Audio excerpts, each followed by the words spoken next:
So today's event is Discovering the Essence of Yoga.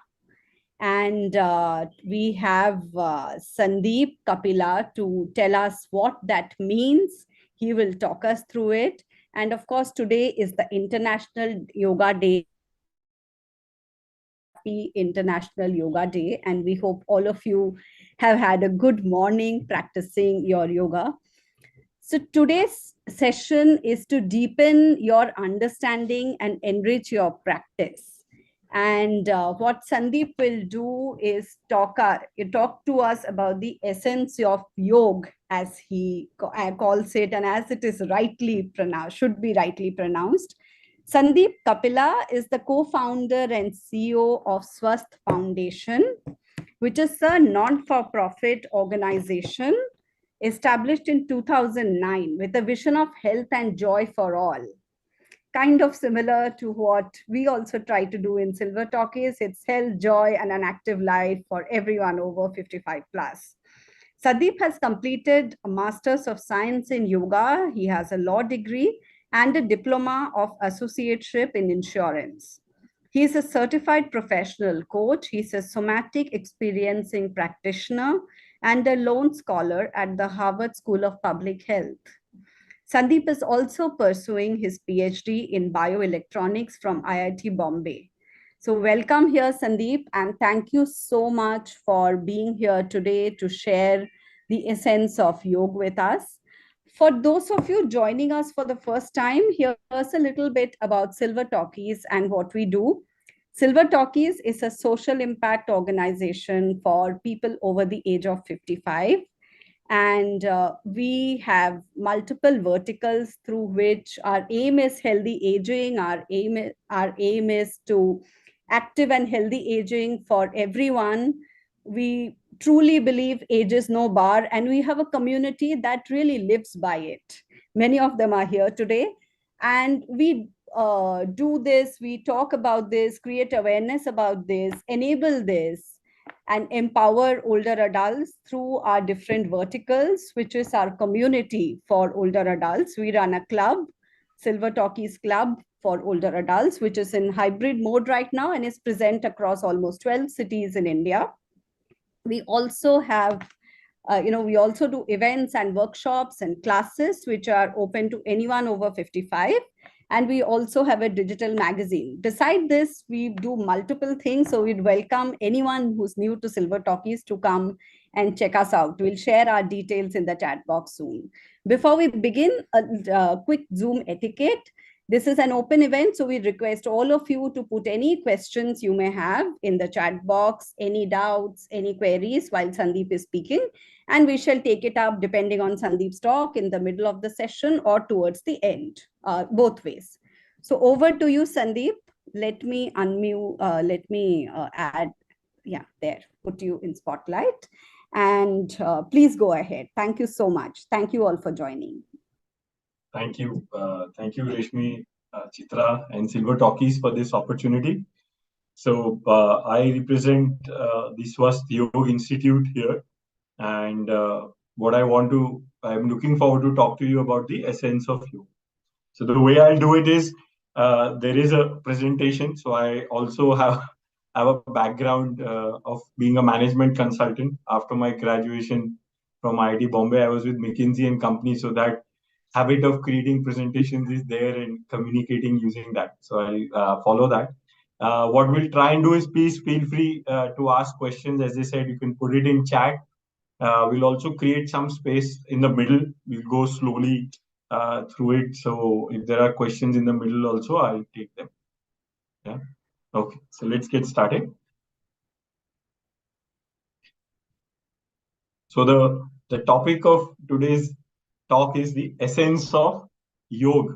I put the A in bracket because that's how we have come to know it as yoga or yoga as we know it. Today we'll try and understand what this word yoga really means.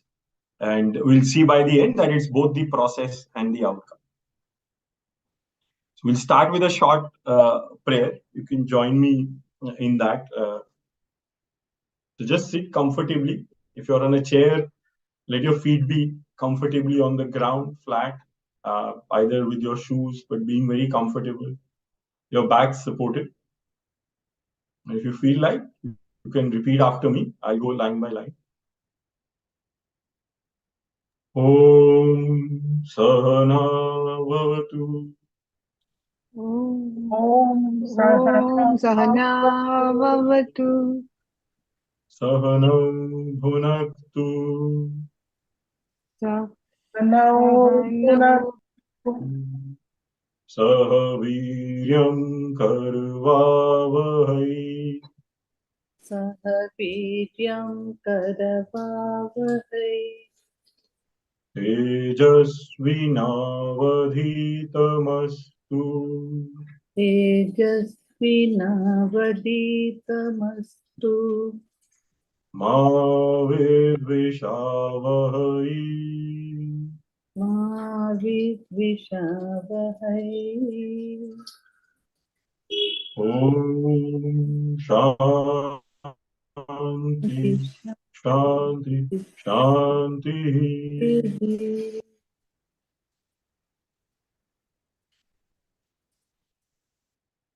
And as you feel the vibrations of this mantra, setting the intention that this session nourish us, energize us, and while we may disagree, there may be no hostility.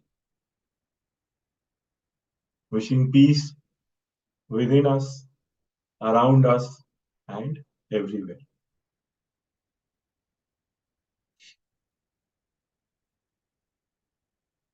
So there's an introduction, a very generous introduction, which Rishmi gave. This is my introduction of who am I. I see myself as a researcher. Researcher is a researcher, just searching something which is already been found, just trying to rediscover it. And someone who is committed to health and joy for all. So whatever I do, we do at Swasth, that's sort of at the center of it. I think equally important as we talk of these topics, it's important to say this, that I'm not a realized soul. I'm just like anybody else, just learning regularly from my experiences. I've had the privilege and opportunity to read some of this and just here to facilitate a conversation. So whatever I share, even in this short time, it's not about that this is it, this is the final word. This is sort of my understanding based on my experience. And similarly, what I always encourage and request all of you to have faith in yourself and your experience over everything else. Because whatever is the theory, whether it's spiritual, non-spiritual, wherever it's coming from the greatest of texts, it has to stand the test of your experience. If it doesn't, then it's not a valid theory, right? So you have to have faith in your experience that it matches that in whatever we say. So for that, it's important that we stay curious, willing to learn to understand, at the same time being honest with yourself. Seeing whatever comes, just see it with an open mind, try and experience it, and be honest with yourself as we go through this journey, even in this short time. So as we start the journey, I always thank the gurus that are there for me. These three have stood there. There are many more that I have looked at different points in time, but these three have been there, and especially for the talk that we are going to talk about today, about the essence of yoga, about the different parts of yoga. So Vivekanandji, Aurobindoji, and Hanumanji, all three are role models for me for this aspect of yoga that we'll share. And of course, more important is the inner guru in each one of us. So I salute and bow down to all of these, the 30 and the 27 that we have on Zoom now. So the 30 gurus to guide us on this path. So the word guru literally comes from two root words, ga and ru, which means something or somebody that takes us from darkness to light. That's the meaning of the word guru. So guru is a very functional word. It has a purpose, which means something that takes us from darkness to light. And that's the inner guru. There is that within us that can take us towards that. So with respects to all of these 30 gurus as of now, let's start. So today what I'll try and explain in terms of essence of yoga is this one statement from Vivekananda. Usually, as you will see towards the end, we have a 10-week workshop to do this. I'll try and do that in one session. But this is what he says. He said, each soul is potentially divine. The goal is to manifest this divinity within by controlling nature, external and internal. Do this either by work or worship or psychic control or philosophy, by one or more or all of these, and be free. This is the whole of religion.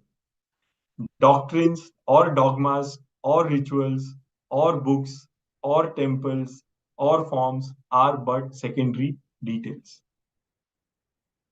And this is talking of not any one particular religion, but in general religious thought, which is what he sort of looked at across multiple religions. And still today, the Advaita Ashram Ramakrishna Mission does that.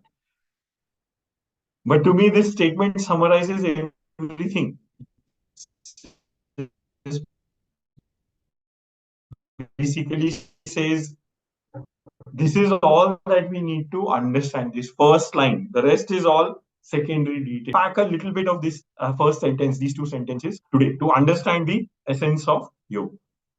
So let's start that process. So what is yoga? So first we need to understand this word itself, yoga. So yoga is, of course, a Sanskrit word which comes from this root of Sanskrit called yuj. Now, in Sanskrit, there is a text which describes each of these words. So the word yuj has three connotations. It has three kinds of meanings. It comes in three forms. Right? The first one is yuj samyoge, which means to unite, jodna. Samyoge, coming together. Sanyog is the word that we sometimes use in Hindi also. The other is yuj samadho. So samadho means samadhi, which is to putting together. Sam adhi. Sam means equal, at an equal footing, and adhi means the mind. So put together or to integrate, become of equal mind in some ways. Two things when they become equal of mind. And the last usage is yuj samyamne, which is sanyam, to restrain or to be in equilibrium.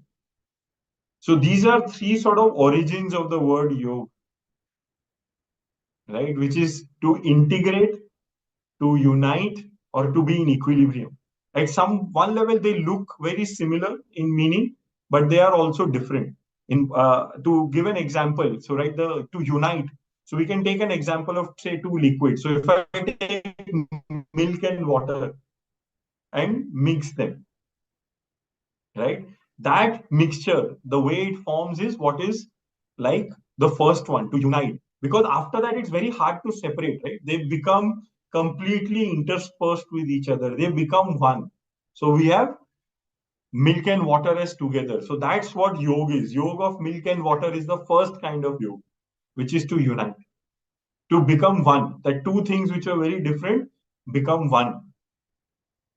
The second one, which is to integrate, is like water and oil. So if we mix the two together, after some time, what happens? We see that there is separate water and separate oil, right? We see two clear layers. Both coexist very peacefully, happily, maintaining their identities.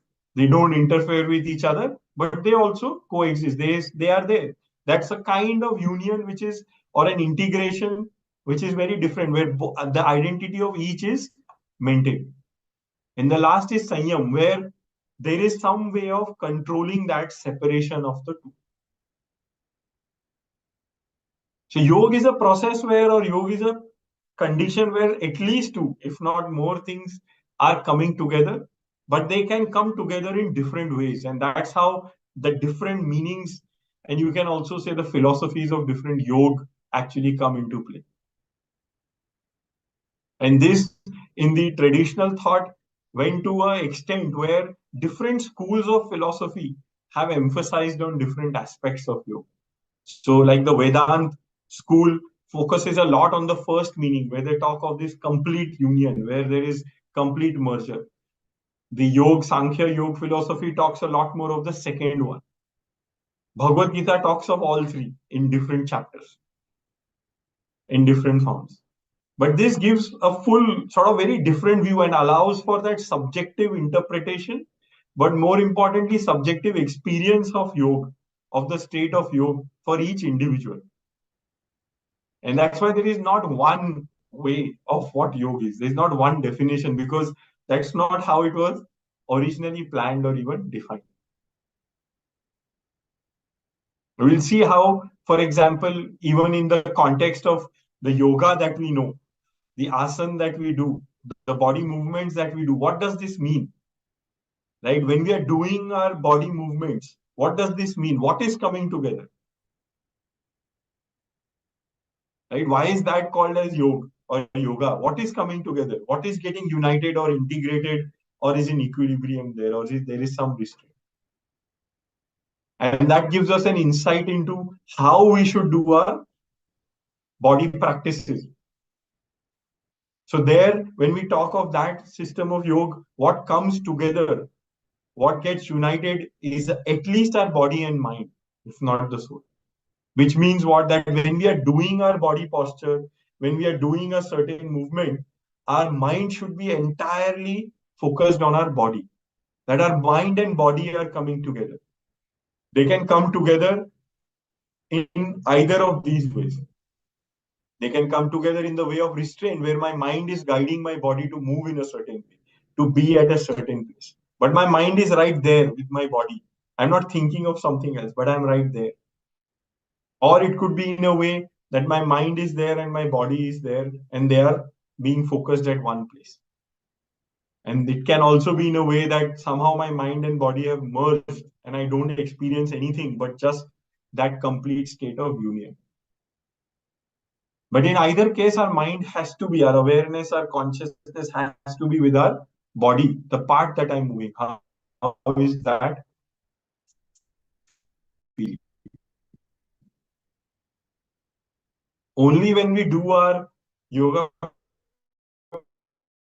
practices in that way, we are doing yoga. Otherwise, it's some physical practice, which there are many, and we can keep doing those. They have their own advantage. It's not like they are wrong or bad, but they are not as per the essence of yoga. So these three meanings of yoga are the essence. Everything has to flow from this. The rest, as we'll see, also has to flow from these. That it's either of these. And each one of us can actually take a moment and say, okay, which one is connecting more with me? When I particularly look at my body, my mind, my soul. So for an individual practitioner, that's what we are trying to bring together, our body, mind, and soul. That is, if we believe there is a soul. If there is no soul, then at least our body and mind together. We are trying to bring them together. So how would you want your body and mind to be together? Do you want them to become one, united, like Sanyog, like the first one, or do you want them both to coexist, have their role independent, but in very close synchrony, in harmony? Or would you want it with some form of equilibrium, some kind of control there? All three are equally valid interpretations, but being consistent is what gives us the best results.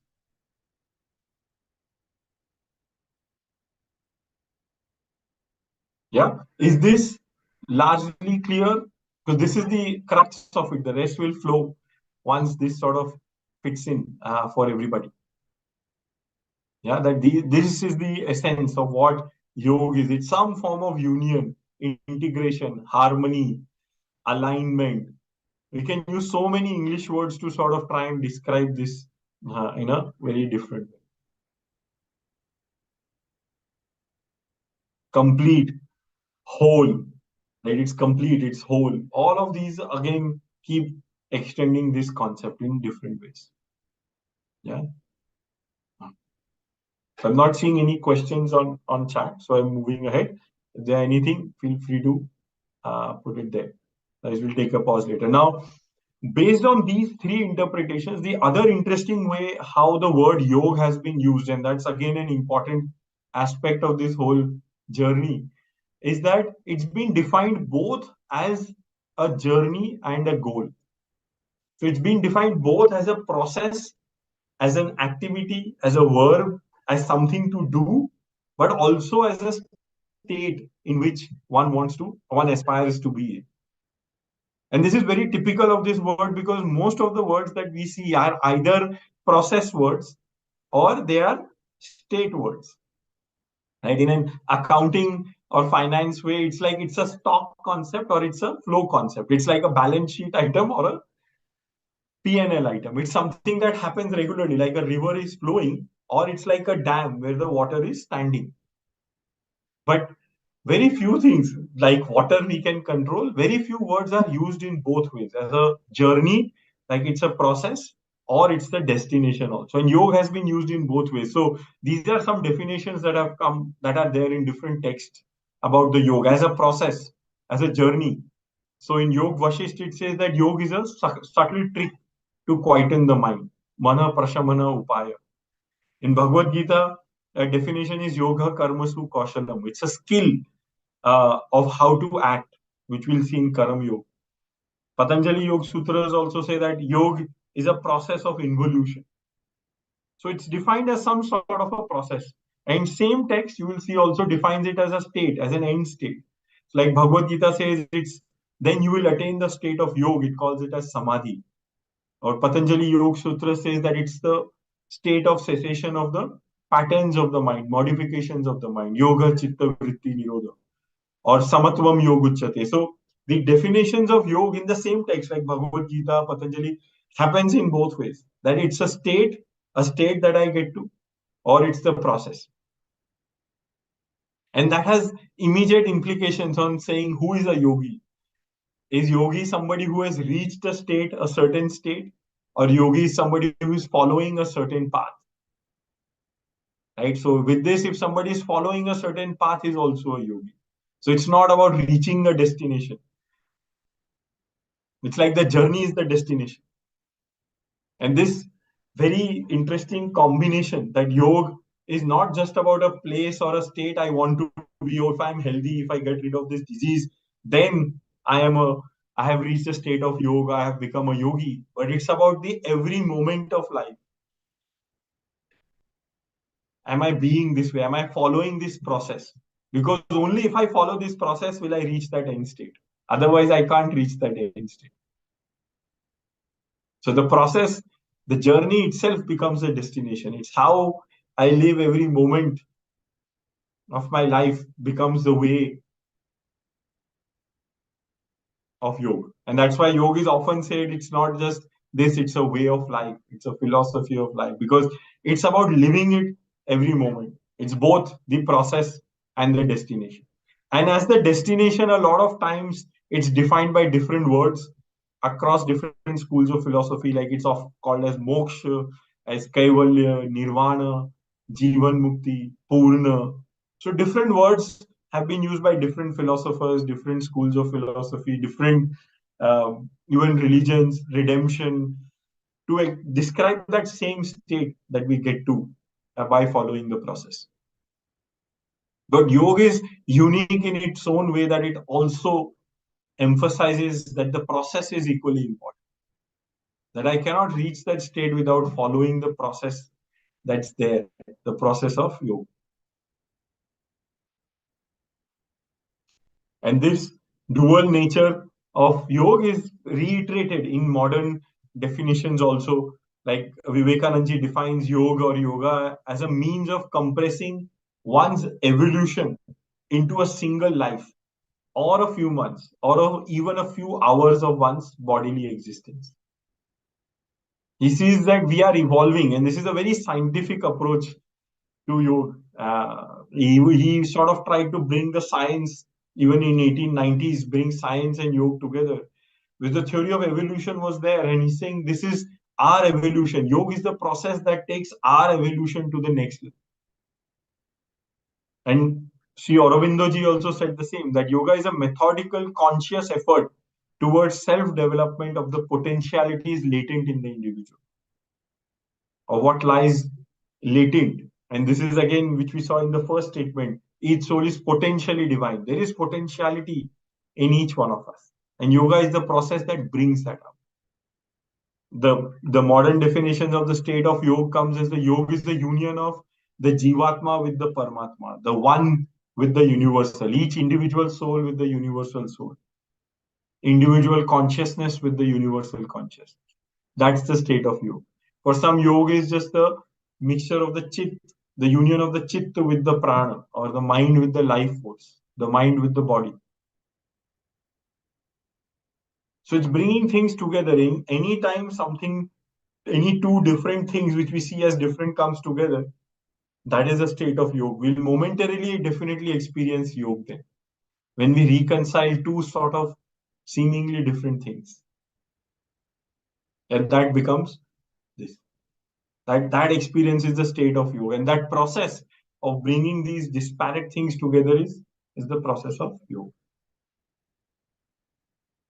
I'll take a quick pause here and see if there are thoughts, comments, people want to type out something, or I think there aren't many comments. You feel more comfortable unmuting and sharing also. Saying how just this is sitting with you, this definition or this way of looking at yoga or yoga as we have known it, that this is, yes, there is body posture, there are asanas, but this is really what this is about. It's about unification, integration of our body, mind, soul, if we believe that it's both the process and the end state. It's the journey and the destination.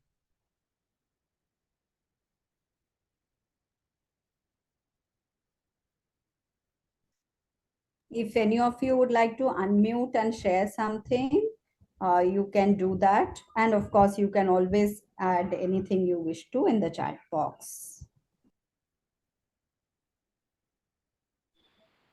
Sundeep, perhaps you can continue and stop. Yes, someone's talking. Yes. Yes, Yeah, Vishwanathji? I'm from Ramakrishna Mission. Okay, Oh, yes, I'm from Vidyachalam. I studied in the school. Hmm. We were always given into a situation where yoga was a situation of getting into sthita prajna. Yes. I was searching for that word amongst what you were explaining. Yes, it is, Yes. and it will come towards the end. Sthit Pragya is definitely one of the words. It comes from Bhagavad Gita. Yes. So so what I did study was right in that way. Yes, totally. Of course, Ramakrishna Mission, it was right. Yes. And we'll come to a little bit of that description towards the end, and also how we can bring it alive in our life, because that's the most important part. All of this theory aside, if it doesn't help us in our daily life, it's not useful. And that's the one activity today. We have very little time, that I'll suggest towards the end of the session, that we can all try starting tomorrow or today itself.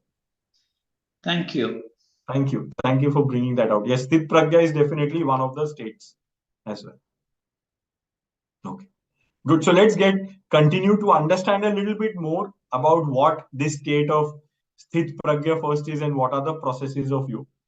So what is this state of yoga? What does it mean to be in yoga? So this, to me, the state of yoga, the end state of yoga is the being of yoga, being in yoga. That's what at least we express it as. So what is that like? Right, and for this we refer to the Patanjali Yoga Sutras. So there he defines in the early sutra that being in yoga is to be established in oneself. So he says in the third sutra, tada drushtu swarupe avasthanam, means then the self, swarup, abides in its own nature, avasthanam, in its own swarup, the drishtu abides in its own nature. And this very simply is the way, the origin of the word swasth actually. So the word Sanskrit word swasth comes from two roots words, swa plus tha. Swa, as we know, means self, and stha means to be stable, to be sthit in oneself. So the word swasth really means to be established in oneself, and that is one way of looking at the the final state, like sthit pragya, to be sthit in your pragya, in your awareness, in yourself. And so being in yoga, the state of yoga is to be swasth. And we know the word swasth as being healthy, right? We have usually seen the word swasth as being healthy. So it really, being healthy is a natural outcome. That's why swasth became translated as health. But if we are in this state of yoga, if we are stable in ourselves, in who we are, in our true selves, we are not conditioned by what others expect of us. That's how we lose our own self in our daily life, right? We are sometimes a father, sometimes a son, sometimes a child, sometimes a daughter, sometimes a parent, sometimes a teacher, sometimes an employee, sometimes a boss. We play different roles in our daily life. And in that process, we lose our true self. But being in yoga, this state of yoga is really about being our true self in the moment. And the moment we are that way, that we are ourselves, we are in the state of yoga. We don't need any asana, any pranayam, any practice to do that. It's that awareness. Yes, pranayam, asanas, they help us be in that state more often. And that's why we do them. Those are very important processes, and we'll come to that. But the essence, the purpose finally is to be our true self, to be stable in our true self. And if we can be that way, then we are being in yoga. Then we are reaching that state of yoga. And that for that we don't have to wait. It can happen in any moment. And what happens, right, when we are that way, right? So this is an image to me which describes that we are grounded in ourselves, we are rooted in ourselves. And then what happens? Once we are stable in ourselves, then we are truly expressing ourselves. We are being who we are. We live in our full glory. We thrive. We give what we are here to give. To me, trees is a very good example. A tree doesn't think. It's in yoga to me. It doesn't think whether I am an apple tree or a mango tree or a banana tree or a flower tree. It is what it is. It just accepts for what it is. Imagine a banana tree saying, no, I want to be a mango tree. See how much confusion that will be, right? And it can never be. It can only dream of. But what it does, it just says, this is the seed. I will be who I am. And naturally, just by being itself, it will eventually grow into a tree. It will provide shade to people. It will provide a place for nesting of the birds. It will flower. It will give its fruits, which people will enjoy. It doesn't bother whether I have to do that or not. It happens because it's just being itself in every moment. And that is the state of yoga. That is being swasth, being established in oneself. That is the essence. That's why we do whatever we do in the yoga processes, to be ourselves. And that's the essence. If nothing else, we can take away and say, whenever, whatever we do, if every moment of my life can I be ourselves, unapologetically, just be myself. It's the simplest way in some ways. But the social conditioning is what makes it harder for us. And that's what we have to keep constantly reminding ourselves, to be ourselves, to really not play a role in that moment, to be not be a parent or a child or a teacher or a student or an employee or a boss, nothing, no roles to play, or a spouse or a partner, but just be yourself in that moment. That's the state of yoga, and that's what we want to be. That's the aspiration. All that we do is towards that, and that can be done in a single moment.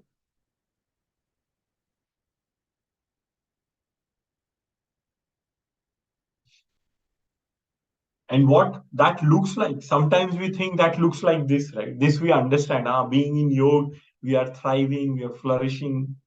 This is a state of yoga that we are in. And that's what state of yoga will be. That's how oftentimes it's depicted, that it's a very nice, pleasant place where there is lots of joy, tranquility, great. But to me, This is also a state of yoga. This is a tree expressing itself in the environment that it is in. This is also yoga. Right? There are moments when we are sad. That's so expressing our sadness, being sad, allowing ourselves to be sad, allowing ourselves to be angry when we are angry is also being in yoga. It's not pretending to not be angry when we are not. It's not putting a fake smile when we are sad, actually. It's allowing that because the external changes, the season changes. It's about who I am in that moment. What is my reality? What is my truth in that moment? For somebody else, it might be something else. It's my experience of life in that moment. That's what makes it complete. That's what makes it yogic. When I am with myself, aligned with myself, my body, my mind, if I am feeling sad, I allow my body to be that way, to be sad. I'm not resisting that sadness. If I am happy, allow it to be happy. So to me, this state of yoga, this being in yoga is not some beautiful, perfect, happy thing by some social standard. That's not the state of yoga. The state of yoga or being in yoga is being comfortable with who I am in the here and now, in this moment, how I want to. And that's okay. It's being unapologetically myself, totally true to myself, to be swasth, to be sthit in myself. That to me is the state of yoga.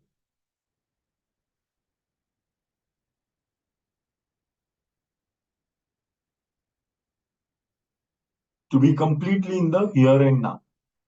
And we can try a very simple thing to experience this a little bit, maybe just a few minutes of a simple exercise. And I would request all to just, if you're on your chair, again, sit comfortably, allow your feet to be comfortably flat as much as possible in the footwear that you're wearing or directly on the floor.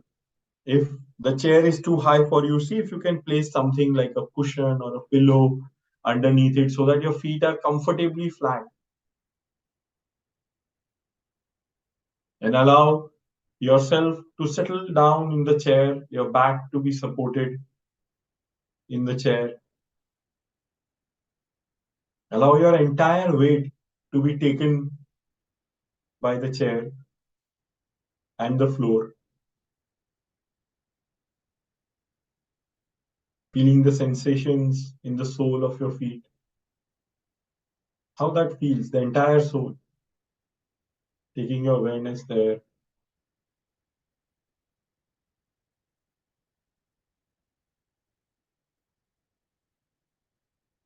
Feeling the support of the chair on your back.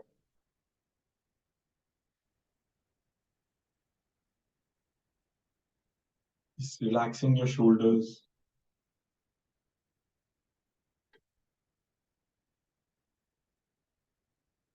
Bringing your attention to your breath, to your nostrils. Noticing the flow of the air through your nostrils.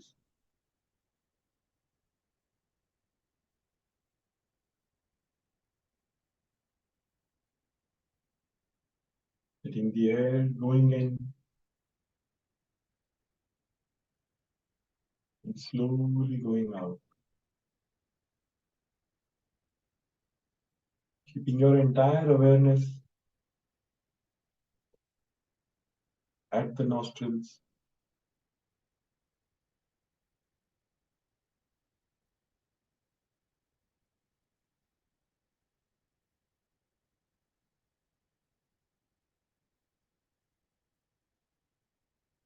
Being aware of the inhale and exhale.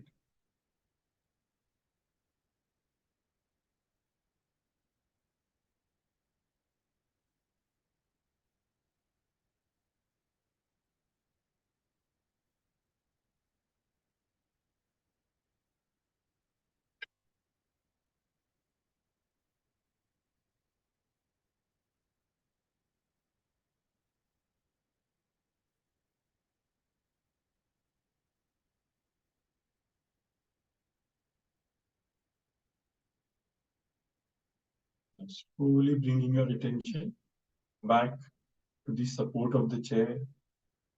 Your back is supported. Feeling your feet on the ground. Whenever you feel complete, gently opening your eyes. Slowly and coming back to the room.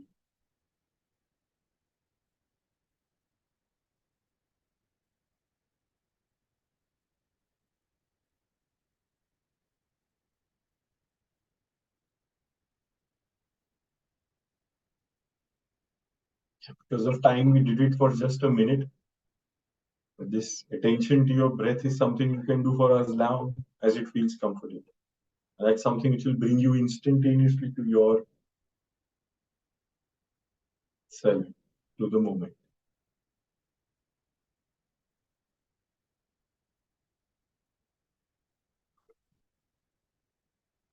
I'll take a pause here and see if there's any questions or comments on this, on what the state of yoga is. Like yoga, the state of yoga is not just some flowering, happy place by external standard, but it's also acknowledging the pain, the sadness within us, and experiencing that when that's our truth. There is no suppression in yoga. We don't suppress our emotions. We allow them. We accept them.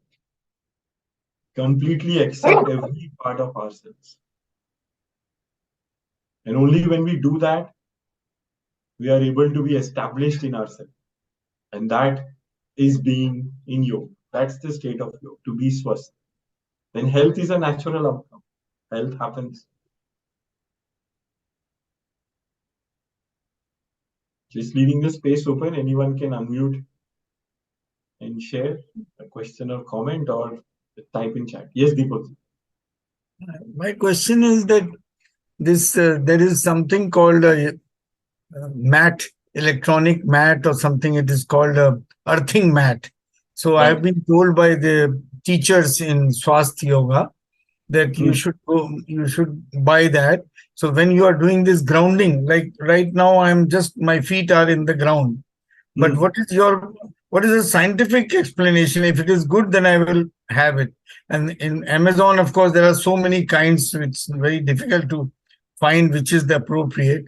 So any scientific explanation for a yoga mat? Yeah, so this is not a yoga mat that you're talking of. It's earthing mat. Earthing mat, sorry. Yeah. So recently, actually, part of the India Yoga Association celebration, I did pre-record and share a video on the scientific explanation of that, exactly that, and the clinical trials. So we'll share that link of that video for you. Okay. But you think it is useful? Yes, I have it right now under my feet as well. अच्छा, okay. ठीक है, तो अच्छी बात है. You have answered my question. That yes, definitely it is of some use, definitely. Yes. It is called earthing mat, no? Yes, grounding mat. I will share the link also with you. Okay, thank you. Any other thoughts on this state of yoga, of being swasth, of being established in yourself? So again, keeping this in mind as you are doing the yoga practice, the yoga asana, any practice, pranayam, meditation, this is where you want to be, where you are able to be yourself completely. To be me, that's the objective. Whatever we do, not losing sight of that as we do whatever we do. That's true. Yes. Yes, Anjali? Okay, hi Sandeep, how are you? Good. Sandeep, I wanted to know about this being yourself in social, like you're saying, even socially as a mother, wife, and all. I don't know how that works because you cannot be yourself then. I mean, it's very challenging. So, how to, because I find it really difficult. So, how do I be myself? Correct. So two things you said. It is difficult, yes. I cannot be, that's not true. It is difficult, yes. So start with that. Saying I can be, it is difficult. That's the first acknowledgement. It's not I cannot be. Because if you start saying I cannot be, then you can never be. So we start with saying it is difficult. there is no doubt it is difficult. There is years of conditioning that we have to work with. But once we take that set that intention that no, I will want to be myself. It is difficult. It may not happen every time, but it will start. Once you start that process, maybe 1 out of 10 times you are initially. And that's okay. That's progress. Because now you know you can be. Right? And then slowly, as you work with your other yogic processes, like which we'll discuss now, we'll get to the process of yoga. It will start getting easier. That 1 will become 2, will become 3 slowly. Okay. It's a process. It takes time. But you start with saying, I want to be. And Yeah. I can be. It is difficult, but I can be. And there are many difficult things. I'm sure all of you, each one of you has done so many difficult things in life. I can't even imagine. I don't have children. I haven't raised children. People who have raised children, I know how difficult a job that is. And you have done that, many of you, right? So you can do difficult things. It's just to acknowledge that it is difficult, but we want to do it. I want to do it. That's the starting point. Yes, actually, that's right. So please show us the way to do it. Yes, so we'll start. Let's look at some of the processes, and then we'll come back to more questions on what are ways, and that's where the process of yoga becomes very important, right? And that's what we know as doing yoga, right? So that's the doing part, where we are doing something actively. But it's important to know where we want to get to. Whenever we start a journey, it's very important to know what the destination is, and that's the state of yoga. So doing yoga, as we saw in that statement of Vivekananda ji, that there are 4 broad streams he's talked about. But it's very important to know, before we talk of those 4 streams, that they all lead to the same goal of the state of being yoga. It's like a river or tributaries of a river which are joining into the same river, or different rivers joining the same sea. They're headed to the same destination. So the question, which is better, is a redundant question. It's actually quite a distracting question oftentimes, I think. That's not even a valid question. It's about what is relevant for me. Where am I today? So which tributary or which river will take me to my destination? And for somebody else, it might be a different river or a different tributary, because they are in a different place. And that is valid for them. Today, it might be this tributary which is good for me, but tomorrow it might be different, because it will lead me to some place where something else might go. Right? So it's very important to not ask this question ever, which is the best path, which is better, which is worse. It's just about what works for me today. And tomorrow it might be different, or it might remain the same. It doesn't have to be different, but it may be different, and that's also okay. So it's like a journey. We take the path, we take the road which is right now most suitable, most beneficial to us. Right? And what are those 4 paths? Those 4 paths, as he said, is through philosophy, which is known as Gyan Yoga, through psychic control, which is known as Raj Yoga, through worship, which is known as Bhakti Yoga, and through work, which is known as Karam Yoga. These are the 4 different paths. Each one of them is, of course, a detailed topic in itself. I won't be able to cover all 4 of them or any of them in any meaningful way today. But what I wanted to highlight, that each one of these are valid paths in themselves, and share with you just the essence, possibly some very basic essence of each path.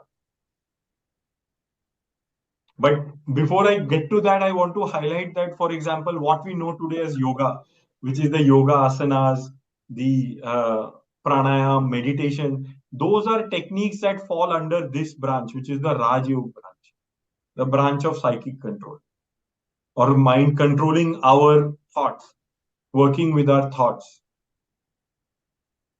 So that's only in one of the slivers. There is so much more that we can do, which is also yoga.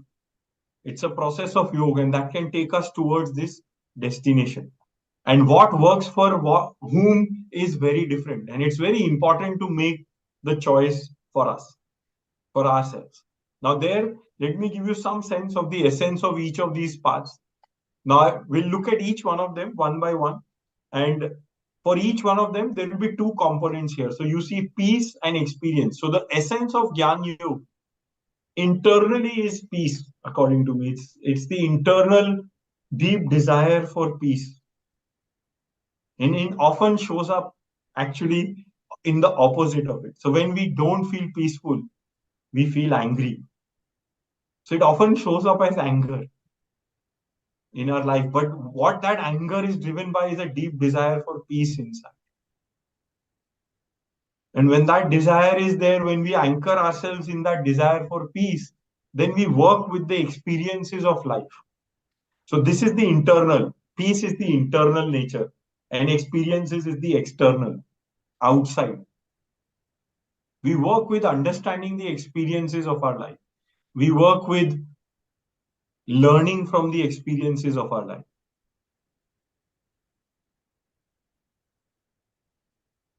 That's what Gyan Yoga is about. Gyan Yoga is not a path of where we read scriptures only. We read the books, we read literature, but we actually learn from experiences of life. So the word Gyan or knowledge actually literally means what we know through experience and not through reading only. It's through experiential knowledge, which all of you have so much of. But what we learn through experience, that is Gyan. That is the real Gyan. And working with that towards knowing ourselves is the path of Gyan Yoga. Towards peace, towards knowing ourselves. Raj Yoga is the path of silence. It's working silence of our thoughts, the silence of our mind, where our anchor is silence.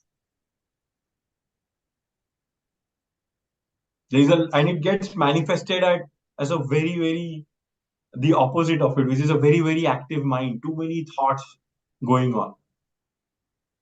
So we use these processes of Raj Yoga like asana, pranayam, meditation, etc. to quieten that, to quieten our mind. And that's why a big part of the asana is actually looking at how we bring our mind to our body. How do we integrate that? That quietens the chatter in our mind.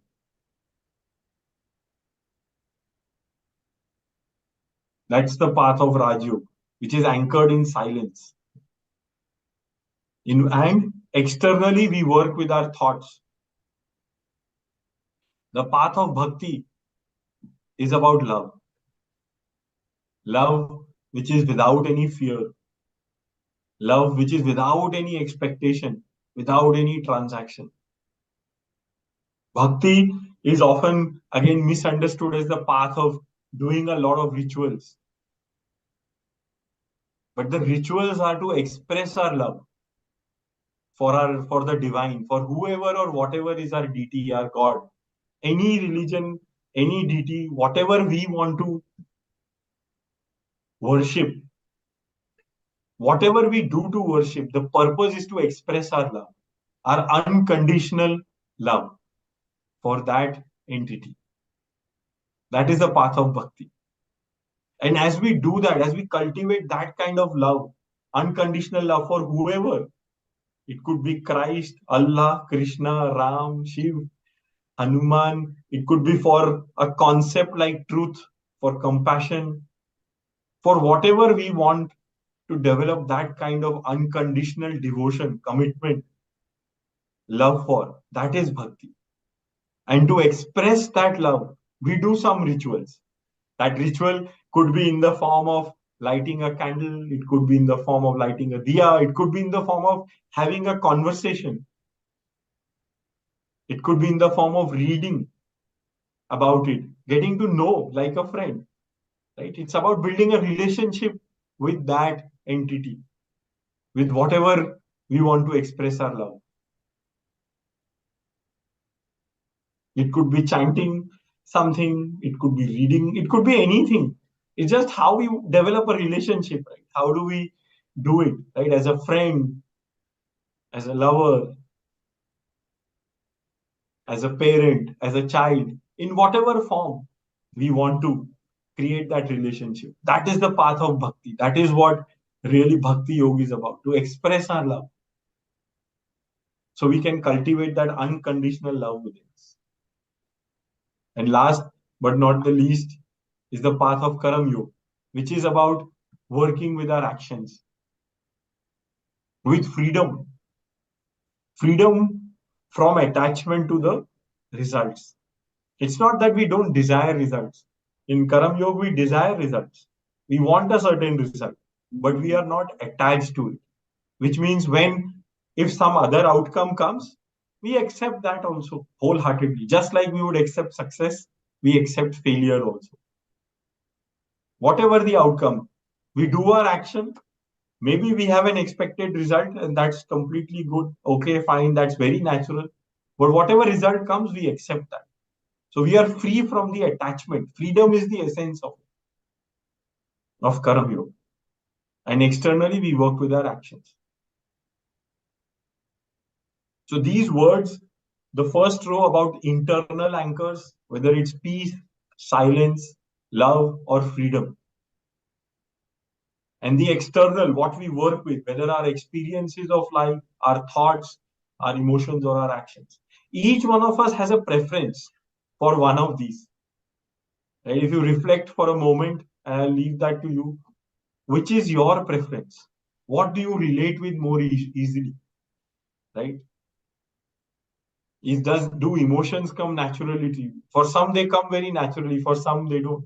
For some, thoughts happen naturally. For some, they are more doers. They act very naturally. Some become very reflective about their experiences in life. So whatever comes for you naturally, choose that process first to go deeper in. That would be my suggestion, because trying to do everything may not work, and you don't have to do everything. It's about picking that one tool that works for you, whatever that tool is, that works for you.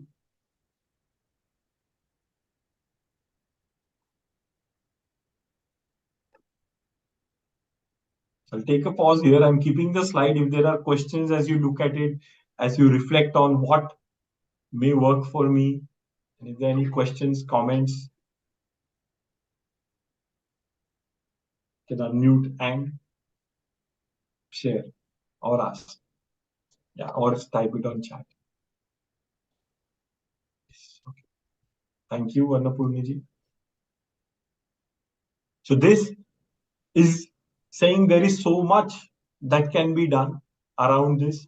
Health happens naturally. And this is where I want to share the example of my mother. 15 years ago, she was diagnosed with arthritis, and doctors told both knee replacement for her knees. And then that's when she got introduced to yoga. We said, let's try that. We started with yoga therapy, and then one thing led to other, because that time the need was of yoga therapy. There was so much pain in the knees that nothing else really came around, nothing else mattered at that point. So then started with yoga therapy, then took the other process, then looked at bhakti, which is what was her sort of calling. So she started looking at that, and I think now for many years she started sitting cross-legged. No surgery was required. The knee got healed. She's sitting cross-legged in her position comfortably for many time. Earlier, she couldn't even climb a single stair or do cycling. Now she does cycling, walk, can climb a few floors as well. So this all happens it takes time. It just doesn't happen overnight, because all the problems also didn't happen overnight. They slowly added up. But if we work with acceptance of our full self, work with connection with our full self, then these things start happening. Just the process, the consistency of it starts bringing differences. Health will happen. Physical health then starts happening on. But it's just to know what the purpose is. Where are we headed with that?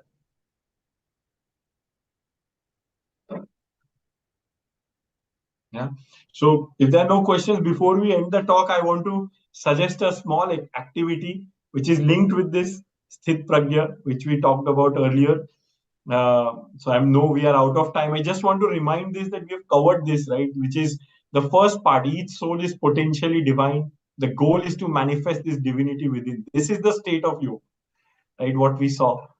Like the divinity within us gets manifested when we are in this state of yoga. And that can happen in every moment that we choose to be ourselves fully.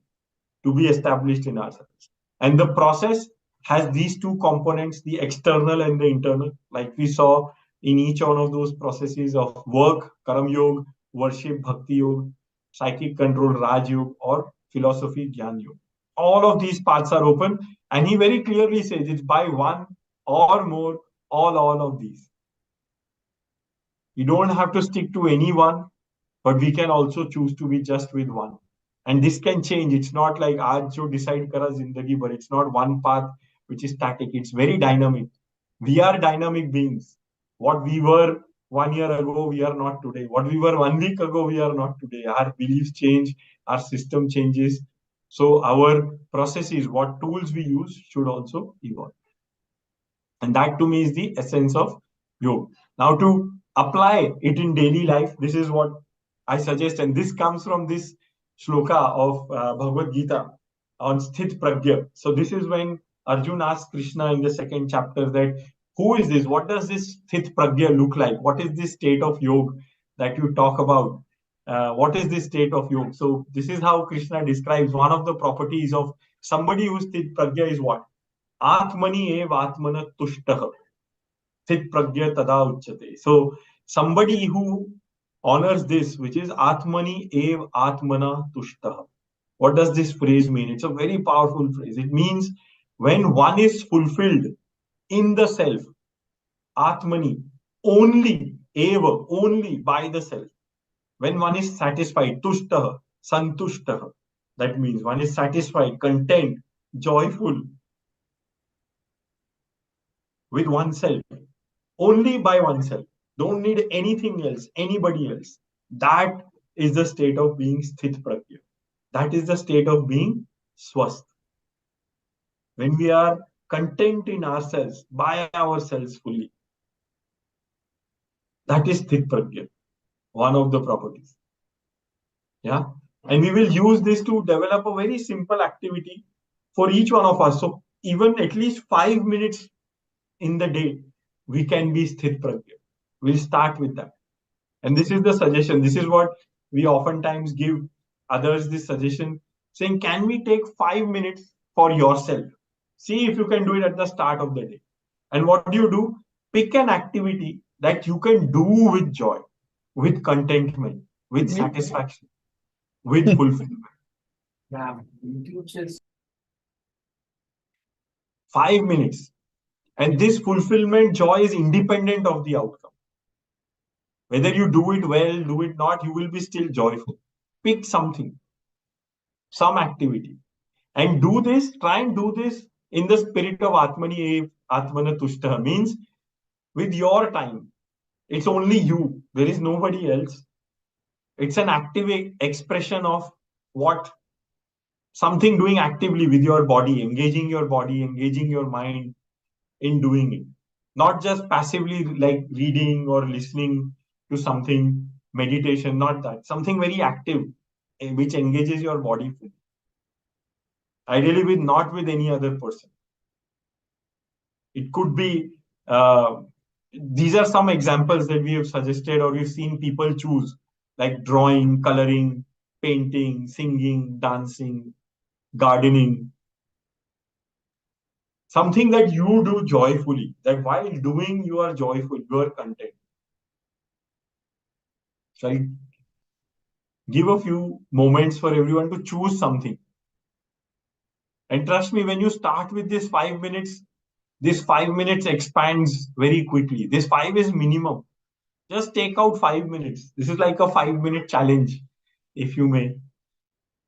Every day, just 5 minutes. I'm sure in our busy schedules, we can take out 5 minutes. Something for ourselves that we are not dependent on anybody, but I'll do for myself. Yes, Nidhi, you have your hand up. Yeah, I just wanted to know any particular reason why meditation is not kind of included in here? Because meditation is not necessarily always satisfying. Okay.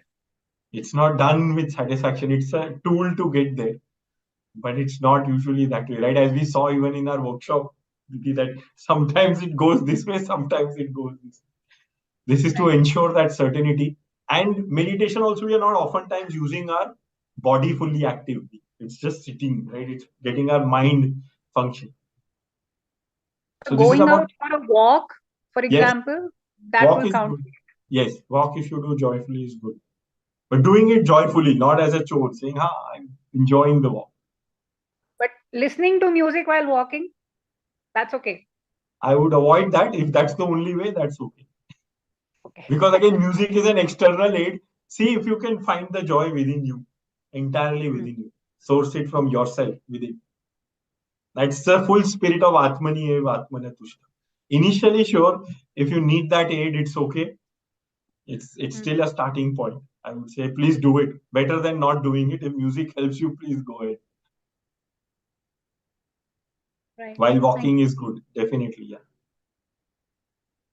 Sometimes we need people also. We do initially, again, that's okay. But see if you can get to a place where you can be joyful with entirely just with yourself.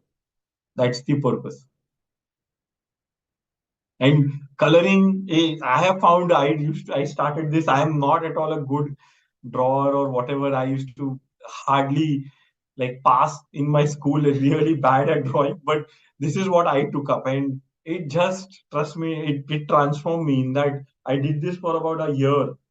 Every day I would just go, I took crayons and just scribbled, did stuff just for the fun of it. And it was so healing for me. It was just amazing. Gardening is another tool. There we are interacting with plants, but it's again something which is there. It's there in the nature. Yes, Vishwanathji, you have your hand.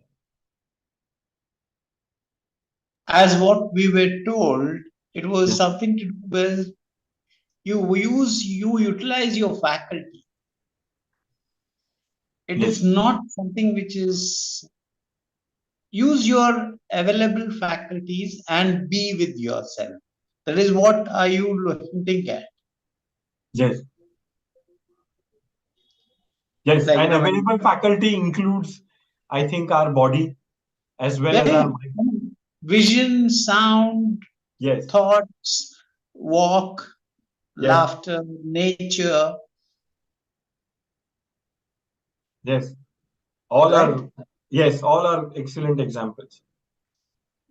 Thank you.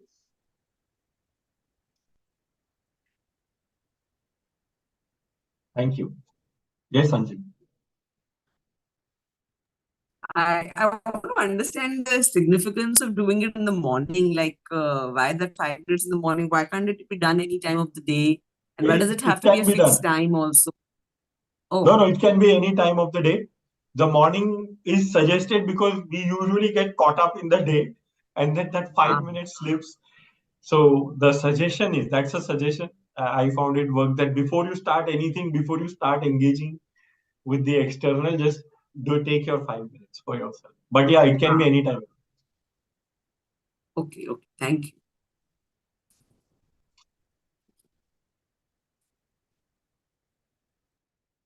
Yes.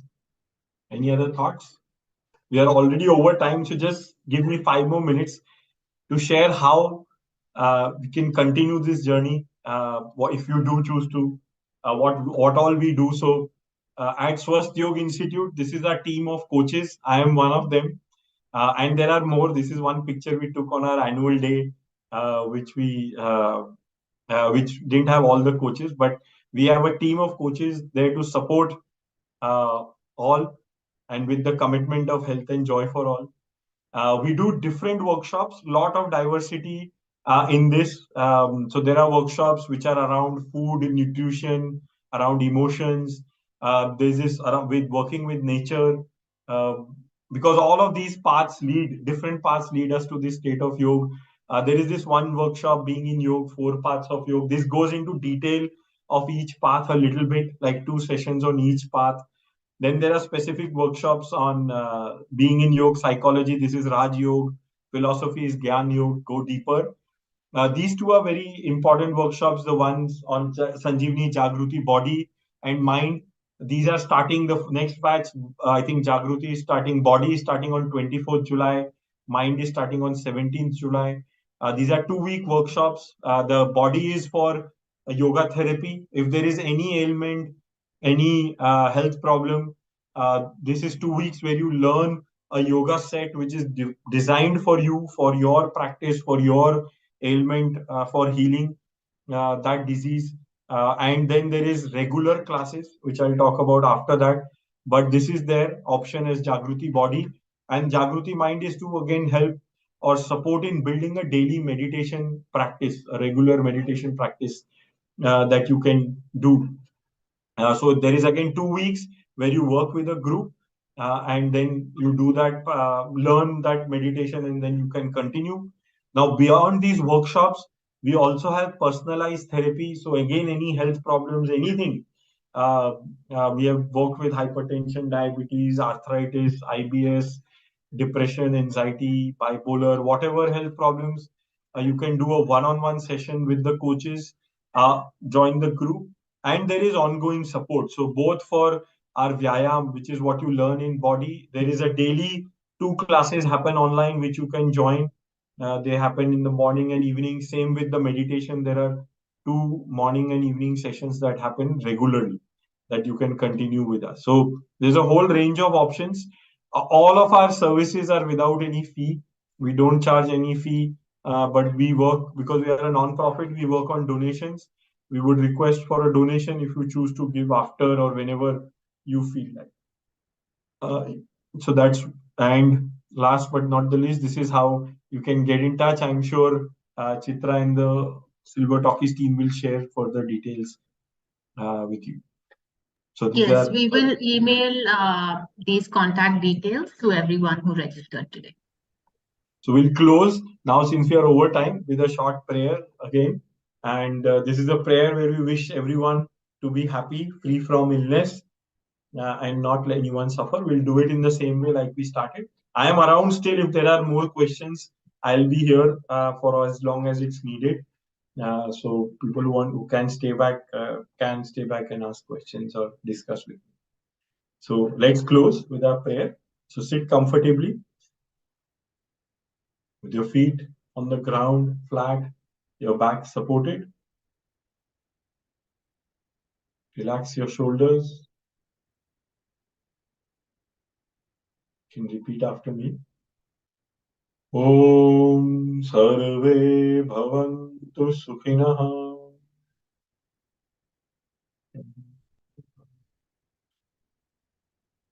Sarve Santu Niramaya. Sarve Santu Niramaya. Sarve Bhadrani Pashyantu. Sarve Bhadrani Pashyantu Ma Kaschit Dukha Bhav Bhave. Ma Kaschit Dukha Bhav Bhave. Om Shanti Shanti Shanti. Om Shanti Shanti Shanti. Shanti.